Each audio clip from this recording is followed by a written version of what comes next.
Sama-sama katakan dengan saya, mengampuni. Sekali lagi katakan mengampuni. Itu indah. Amin. Seringkali kita ngomong saya mau seperti Yesus, betul? Siapakah Yesus? Yesus itu pribadi yang suka mengampuni. Dia datang ke dunia untuk mengampuni dosa manusia, betul? Kita yang salah, tapi dia mengulurkan tangannya untuk mengampuni kita, bayangkan. Yang salah kita loh, tapi dia datang untuk membereskan itu. Karena Tuhan terlalu cinta sama kita. Dia gak mau kita ujungnya kebinasaan, tapi dia mau kita semua punya hidup yang kekal. Kasih tepuk tangan dulu buat Tuhan. Yes. Karena itu hari ini kita mau sama-sama belajar lebih lagi tentang mengampuni. Dalam hidup itu gak pernah lepas dari namanya dilukai dan melukai, betul? Gak pernah lepas. Siapapun kita, gak pernah lepas. Setiap hari tanpa kita sadar maupun sadar, kita itu masih bisa melukai orang maupun dilukai orang. Baik berupa apa? Baik melalui perkataan kita, melalui perbuatan kita, atau melalui ekspresi kita. Gara-gara ekspresi doang orang bisa sakit hati sama kita. Padahal mungkin kita gak ada maksud. Mungkin orang lain juga gak ada maksud untuk menyakiti kita, tapi gara-gara lihat ekspresinya, hati kita lagi gak beres. Lihat ekspresi orang, kita sakit hati. Kok itu wajahnya gitu sih? Karena hatimu lagi bermasalah aja sebenarnya. Ya. Nah, urusan mengampuni ini urusan harian, bukan urusan tahunan, urusan bulanan, harian. Kalau Anda ingat doa Bapa kami, di situ dikatakan dengan jelas, berikanlah kami pada hari ini, dipakai kata hari ini, makanan kami yang secukupnya, dan artinya kan kelanjutannya kan. Dan ampunilah kami akan kesalahan kami, seperti kami juga mengampuni orang yang bersalah kepada kami. Jadi urusan mengampuni itu urusan harian. Karena apa? Namanya luka hati. Itu seperti racun yang masuk ke dalam tubuh. Kalau nggak segera dibereskan, masalah besar akan menanti. Itu mesti dibereskan. Jangan pernah anggap luka yang kecil itu nggak bermasalah. Luka yang kecil kalau didiamkan, gak segera diobati, gak segera dibereskan, itu bisa mendatangkan masalah nantinya. Orang kalau luka hati gak mengampuni, yang pertama saya temukan ini. Cara pandangmu melihat segala sesuatu itu pahit. Hati itu kayak kacamata kehidupan. Di sini kelihatannya terang, tapi kalau saya pakai kacamata hitam, yang terang kelihatan lebih gelap, betul? Hati bermasalah, kacamata hidupmu bermasalah. Engkau akan selalu merasa menjadi orang yang selalu benar dan orang lain salah. Kalau itu orang pahit hati itu kayak gitu. Semua orang salah. Pengennya ngajak berantem sama orang. Orang gak ngapa-ngapain ada pengen ngajak berantem. Betul kan? Karena hati kita luka. Orang kalau luka hati pahit, kecewa gak sembuh. Perkataannya juga selalu pahit. Hati itu seperti tempat penyimpanan. Kalau dalamnya nyimpen sampah dan gak beres, keluarnya juga sampah. Pahit terus. Ya. Dan kalau misalnya itu gak dibereskan, berikutnya apa? Itu akan mencemari banyak orang. Alkitab tulis Ibrani 12:15. Jagalah supaya jangan ada seorang pun menjauhkan diri dari kasih karunia Allah. Agar jangan tumbuh akar yang pahit. Yang menimbulkan kerusuhan dan yang mencemarkan apa? Banyak orang. Ada satu ibu sakit hati sama suaminya. Posting terus di Instagram tentang sakit hatinya sama suaminya. Tiba-tiba ada satu pejabat gitu ceritanya. Ternyata pernikahannya bermasalah. Dia jadi ingat sama suaminya. Itu pejabat diserang terus sama dia. Tahu nggak? Orang satu sakit hati. Itu bisa membawa rombongan, jadilah namanya barisan sakit hati. Keluarlah semua wanita-wanita yang pernah disakiti. Langsung pro sama dia. Oh iya, itu dijelek-jelekin. Ditangkap polisi ujungnya. Lihat. Gara-gara sakit hati, perkataannya mencemarkan banyak orang. Dan akhirnya masalah menanti. Lihat. Orang kalau sudah sakit hati, dosisnya itu meningkat. Efesus 4:31 dikatakan, buanglah semua sakit hati. Karena kalau sakit hati nggak dibuang, jadinya dendam. Dendam nggak dibuang, jadinya suka marah-marah tuh. Muncul apa? Kemarahan dari hidupmu. Ujungnya apa? Suka bertengkar. Lagi apa? Saling apa? Menghina. Tuh dosisnya meningkat terus tuh. Dan akhirnya terjadi segala macam apa? Kejahatan. Kita nggak kaget kalau hari ini dengar ada seorang anak sampai bisa menganiaya ibu kandungnya loh. Itu ibu yang melahirkan dia loh. Ibunya bisa dianiaya begitu rupa. Kita dengar kisah-kisah itu hari ini kan. Tahu nggak mulainya dari mana? Sakit hati. Itu anak dari kecil mungkin ibunya juga nggak beres karena dia punya luka hati. Dia menyakiti anaknya dengan perkataannya, dengan perbuatannya. Sampai anak itu nyimpen itu sakit hati. Tinggal dia tunggu tanggal mainnya karena seperti bom waktu. Dari sakit hati nggak sembuh, dia mulai mikir, tunggu aku gede, suatu kali aku bisa balas itu mamiku. Lihat. Itu kalau nggak dibereskan, benar bisa terjadi perencanaan penganiayaan dan berikutnya dan berikutnya. Hati kalau nggak beres, dosisnya meningkat. Makanya hari ini bereskan. Tuhan mau pulihkan setiap kita, amin. Kasih tepuk tangan dulu buat Tuhan. Oh. Apalagi kalau orang sakit hati nggak sembuh, itu bakal menghambat banyak rencana Tuhan yang mau dinyatakan. Ada orang mau bantu Anda, tapi langsung Anda tolak. Padahal itu orang yang Tuhan kirim untuk bantu Anda. Ngomongnya gini, paling kamu kayak mantanku yang dulu, gitu katanya. Paling kamu kayak bosku yang dulu, suka menyakiti. Ini orang mau bantu Anda beneran. Mau kasih Anda koneksi supaya hidupmu jadi lebih baik. Masa depanmu jadi lebih indah. Lihat. Tapi buru-buru ditolak karena ingat trauma masa lalunya. Bisa jadi ada jodoh yang disediakan di depan mata. Anak-anak muda denger ini. Yang tua gak usah ikut-ikutan. Gak usah mikir jodoh lagi. Langsung mikir jodoh. Istriku kayak gini, wah jodoh lagi. Ini buat yang belum menikah. Ya.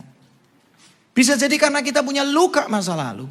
Ada orang yang dikirim begitu baik sama hidup Anda. Dan bisa jadi itu pasangan yang terbaik yang Tuhan kirim. Tapi Anda tolak karena apa? Anda ingat bagaimana perlakuan mungkin orang tua Anda pernah menyakiti Anda. Kamu paling kayak papaku yang bakal nyakiti aku. Gitu katanya. Luka hati gak sembuh. Gak bisa lihat masa depan. Makanya firman Tuhan ngomong apa? Yang lama harus berlalu supaya yang baru bisa datang. Kasih tepuk tangan dulu buat Tuhan. Matius 5 ayat 8. Berbagailah orang yang suci apa? Hatinya. Karena mereka akan melihat Allah. Siapa kepengen melihat Tuhan lebih lagi di hidupnya? Kepengen lihat karya Tuhan yang ajaib di hidupnya? Pengen lihat hidupmu dipakai Tuhan dengan lebih lagi? Pengen lihat hidupmu bisa membawa banyak orang ngalamin Tuhan? Mau?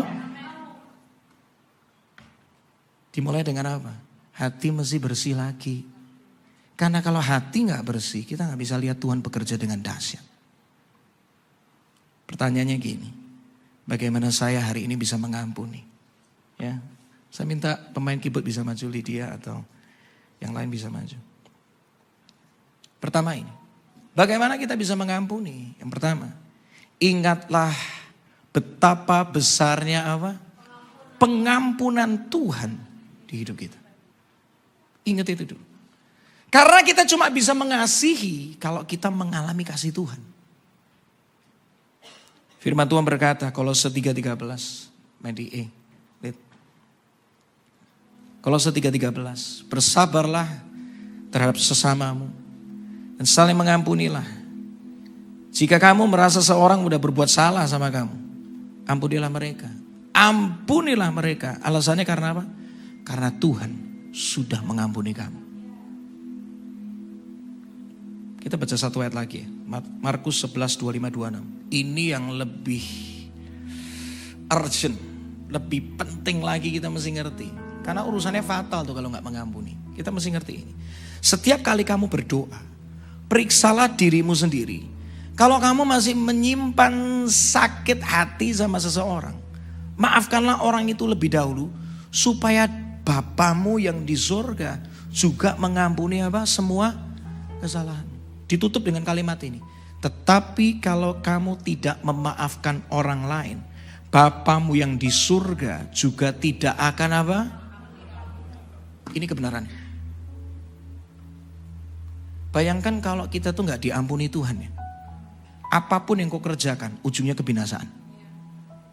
Kalau kita gak diampuni Tuhan, kita akan tinggal di dalam rasa malu, terintimidasi, gak bisa punya pengharapan. Anggap ini, kalau Tuhan gak ngampunin kita, selesai hidup kita. Kalau kau pengen lihat masa depan yang baik, ampuni. Seperti Tuhan sudah mengampuni kita. Tuhan tuh gak pernah perhitungan kesalahan kita loh, betul kan? Bayangkan kalau kesalahan kita tuh diperhitungkan sama Tuhan. Nipu, tangan potong, waduh. Itu Tuhan kita mafia, betul kan?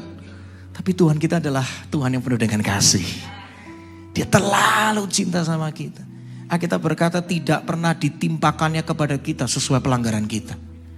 Engkau salah berulang kali. Lihat, hari ini engkau masih bisa hidup. Kemurahan Tuhan ada dalam hidupmu. Betul gak? Kalau Tuhan sudah lakukan itu, lakukan dong buat orang lain. Yang kau lakukan buat orang lain itu gak pernah sebanding dengan pengampunan Tuhan bagi kita. Betapa besar kasih pengampunanmu Tuhan. Katakan, tak kau pandang hina hati yang hancur. Inilah ucapan syukur kita. Ku berterima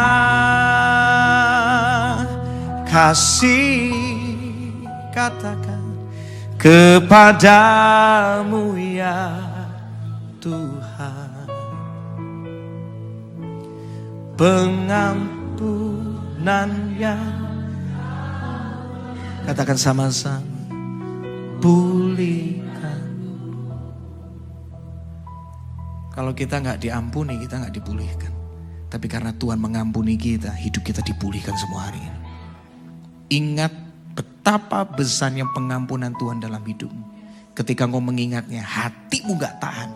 Kalau Tuhan sudah terlalu banyak mengampuni aku mau belajar mengampuni orang lain. Amin. Yang kedua perkataan kita mesti berubah loh. Perkataan itu seperti tindakan iman. Kalau Anda mau belajar mengampuni, bertindaklah dengan iman melalui perkataanmu dulu. Mungkin hatimu belum sembuh, tapi ketika perkataanmu sudah berani berkata, aku disembuhkan, maka kekuatan Tuhan yang akan bekerja di sana. Kita ditulis Amsal 18:21, lidah itu punya kuasa untuk menyelamatkan hidup atau merusaknya. Orang harus menanggung akibat dari apa? Ucapannya. Perkataan kita punya kuasa, katakan amin. Dalam Matius 17 ayat 20 dikatakan, aku berkata kepadamu, sesungguhnya sekiranya kamu mempunyai iman sebesar biji sesawi aja. Mungkin imanmu kelihatannya kecil saja. Kamu dapat berkata pada gunung ini, pindah dari tempat ini ke sana. Maka gunung ini akan pindah dan takkan ada yang mustahil apa? Mungkin bagi beberapa orang, saya mustahil bisa mengampuni orang itu. Dia terlalu menyakitkan, dia menipu saya, dia merusak hidup saya. Jadilah saya hari ini. Tapi hari ini, Tuhan mau engkau sembuh. Karena Tuhan sudah menyediakan semua yang terbaik dalam hidupmu. Jangan tinggal di dalam sakit hati. Jangan tinggal dalam kekecewaan. Sama-sama belajar hari ini. Sebentar kita akan nyembah Tuhan. Bertindaklah dengan iman, mulai dari apa? Perkataan. Katakan berkat pengampunan bagi orang yang pernah menyakiti Anda. Seketika engkau berkata, di waktu yang sama Tuhan bekerja. Satu kali saya pernah sakit hati sama beberapa orang. Sekumpulan orang. Kesel karena difitnah, dipojokkan, dikarang cerita yang enggak-enggak. Gak mudah buat saya waktu itu. Posisi saya gak mudah. Saya pikir saya sudah sembuh waktu itu. Tapi sampai suatu kali ketika saya pergi sama seorang teman, dia cerita lagi. Kau ingat gak kau? Kemarin saya dikasih cerita lagi. Orang ini gini-gini, ngomongin tentang Ko Franky kayak gini. Ketika saya mendengarnya, itu di mobil. Saya bisa pukul-pukul kaca mobil. Saya gak terima. Sudah melayani loh. Tapi bisa jadi hati masih gak beres. Pelayanan itu gak menjamin. Saya mau katakan, pelayanan itu gak menjamin. Kita yang mesti membereskannya sendiri sama Tuhan. Tuhan ingatkan saya, lihat, kamu ingat satu nama, emosimu langsung menjadi-jadi kan? Hatimu gak beres. Tiba-tiba Tuhan ingatkan saya, ubah perkataanmu. Setiap kali engkau mengingat orang yang menyakiti kamu, lepaskan pengampunan, lepaskan berkat. Izinkan aku yang bekerja. Udah. Mulai hari itu saya belajar, saya sebut namanya. Saya sebut nama beberapa orang itu. Dan saya lepaskan pengampunan. Tuhan, aku mengampuni si ini. Aku melepaskan berkat dalam kehidupan mereka. Berkati pekerjaan mereka. Dan pelan tapi pasti, luka itu lama-lama ternyata mulai sembuh. Ketika saya memperkatakan, gunungnya pindah. Apapun yang menghambat hidup saya, dipindahkan sama Tuhan. Bukan saya, tapi Tuhan yang melakukannya. Sampai akhirnya di satu waktu pandemi itu, 2020 atau 2021. Saya gak tahu kenapa tuh pengen nonton malam penghiburan. Seorang hamba Tuhan yang berpulang. Saya gak kenal hamba Tuhan ini. Cuma nama besarnya sangat dikenal. Dan begitu banyak orang tuh kasih testimoni, kesaksian tentang bagaimana ketika hamba Tuhan ini ketika hidup. Gak tahu kenapa ketika banyak orang kasih testimoni. Tuhan tuh kayak ngajak saya ngobrol gitu dalam hati saya. Suatu kali kalau kamu pulang, hatimu sudah beres apa belum? Masih simpan kepahitan gak? Masih ingat satu nama dan kamu masih kesel apa gak? Saya coba ingat, iya Tuhan masih ada Tuhan, sekalipun kecil. Bereskan hari ini sebelum terlambat. Sekali lagi hari itu, saya melepaskan berkat pengampunan buat orang-orang yang menyakiti saya. Nah hari itu saya nangis di lawat Tuhan luar biasa. Dan sekarang kalau ingat nama-nama itu udah gak ada. Gini loh, pengampunan tuh gini. Bekas lukanya masih ada, tetapi rasa perihnya sudah gak ada gitu loh. Sembuh. Dan luar biasanya beberapa waktu setelah itu, saya itu bisa kembali terkoneksi dengan mereka yang menyakiti saya. Dan justru apa? Bisa sama-sama bersinergi lagi. Apa gak luar biasa? Lihat. Lihat. Indah ya Tuhan itu. Ketika kita dipulihkan, ternyata Tuhan mau koneksikan kembali dengan orang-orang yang mungkin dulu pernah menyakiti kita. Dan bahkan Tuhan melakukan sesuatu yang besar di sana. Amin. Perkatakan pengampunan, berkat. Ambil langkah iman itu. Ketiga, kita bisa mengampuni dengan apa? Minta kekuatan kasih dari Roh Kudus. Roma 5 ayat 5. Dan pengharapan tidak pernah mengecewakan. Karena Allah sudah mencurahkan kasih-Nya untuk mengisi hati kita melalui Roh Kudus yang diberikan kepada kita. Ada ayatnya tuh, Roma 5 ayat 5. Tampilkan slide berikutnya. Di sana dikatakan, Roh Kudus ketika dicurahkan dalam hati kita, multimedia, next slide, come on. Next slide. Next slide. Kalau gak bisa gak apa-apa, saya mengampuni multimedia. Roh Kudus ketika dicurahkan dalam hidup kita, kekuatan kasih itu nyata. Hari ini mungkin kau ngomong gak mampu, aku gak mampu. Yang kau perlu lakukan apa? Minta tolong sama Roh Kudus, karena Dia penolong itu. Dia akan memampukan kita. Kita gak mampu, tapi Roh Kudus bisa mampukan. Kasih tepuk tangan paling dahsyat. Yes. Amin. Memang kita gak mampu, percayalah. Makanya dikirim penolong itu untuk menolong kita dalam segala keadaan. Yang terakhir, bagaimana kita bisa mengampuni? Yang terakhir, minta hati yang baru dari Tuhan. Minta hati yang apa? Baru. Yeskel 36 dikatakan, maka kamu kuberikan hati yang baru dan pikiran yang baru. Hatimu yang sekeras batu yang gak mau mengampuni itu, Tuhan bisa menggantinya dengan hati yang taat. Mungkin hati Anda sudah bentuknya gak karuan gitu ya. Terlalu banyak kisah kelam masa lalu, kepahitan, kekecewaan. Aduh, ingat nama si ini, si itu. Wah, itu orang dulu kebablasan banget. Saya bantu dia, tapi ternyata dia justru menghancurkan saya. Saya mau tolong dia, tapi justru keluarga saya hancur karena dia. Masa lalu kita bisa kelam, tapi masa depan kita terang bersama Yesus. Amin. Kalau hatimu begitu keras, ingat, surga Tuhan itu yang ciptakan kita. Dia bisa kasih kita hati yang baru. Jangan tunda lama-lama. Hari ini taatlah, ampunilah sebelum terlambat. Pengampunan itu memulihkan kita, katakan amin. Memulihkan cara pandang kita, memulihkan perkataan kita. Dan kalau kita mengampuni, dosisnya gak ningkat, kita aman. Masa depan kita aman. Dan akhirnya ketika kita mau mengampuni, kita akan mengalami semua rencana terbaiknya Tuhan. Ampuni. Saya undang kita bangkit berdiri sama-sama.